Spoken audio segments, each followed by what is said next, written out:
Alain, propos sur la religion. La nuit de Noël. La nuit de Noël nous invite à surmonter quelque chose, car sans aucun doute, cette fête n'est pas une fête de résignation. Toutes ces lumières dans l'arbre vert sont un défi à la nuit qui règne sur la terre. Et l'enfant en son berceau représente notre espoir tout neuf. Le destin est vaincu, et le destin est comme une nuit sur nos pensées, car il ne se peut point que l'on pense sous l'idée que tout est réglé, et même nos pensées. Il vaut mieux alors ne penser à rien et jouer aux cartes. L'ordre politique ancien effaçait le temps.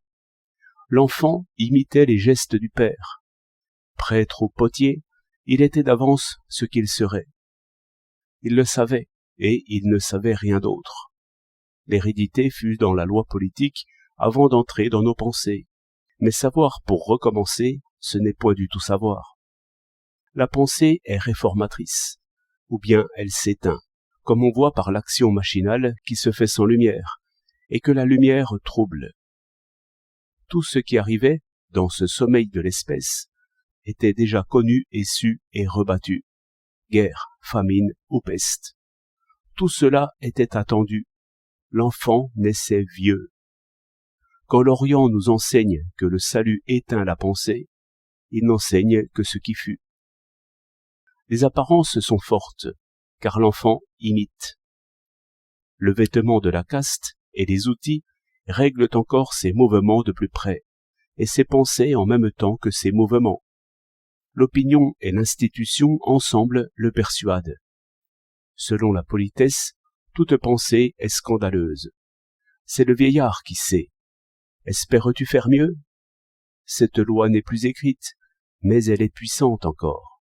Ce qu'il y a de puéril en toute idée est si activement méprisé par les anciens que l'on voit la jeunesse, après un étonnant départ, bientôt demander pardon à tous les dieux barbus et chauves, et ainsi se faire vieille avant le temps, ce qui est la coquetterie des jeunes ministres.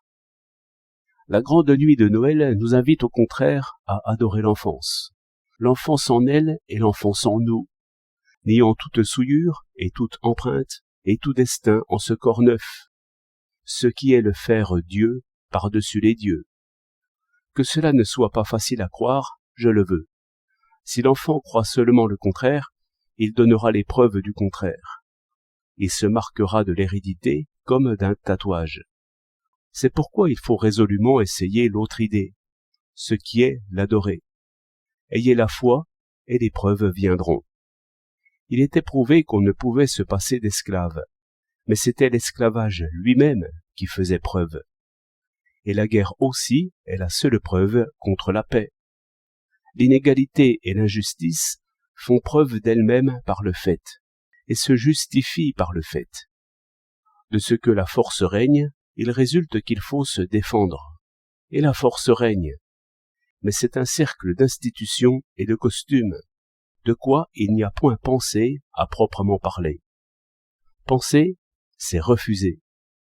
Je ne lis jamais un discours public sans admirer ces pensées sans penseur, pensées d'abeilles, bourdonnement.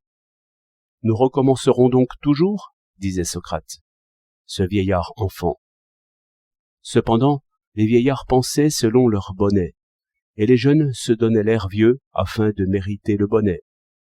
Car l'ancienne foi détourne de vouloir, mais la nouvelle foi commande d'abord de vouloir, et donc d'espérer, car l'un ne va pas sans l'autre. Ces siècles de vieillesse ont justement vieilli sans jamais renoncer à s'accuser eux-mêmes dans le mythe de Noël.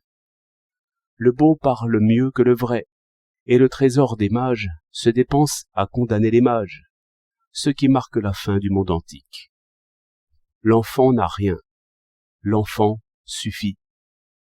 Puisque le beau signifie quelque chose, tel est le sens de cette belle image. Les rois mages, chargés d'insignes, adorant l'enfant nu. 20 décembre 1922.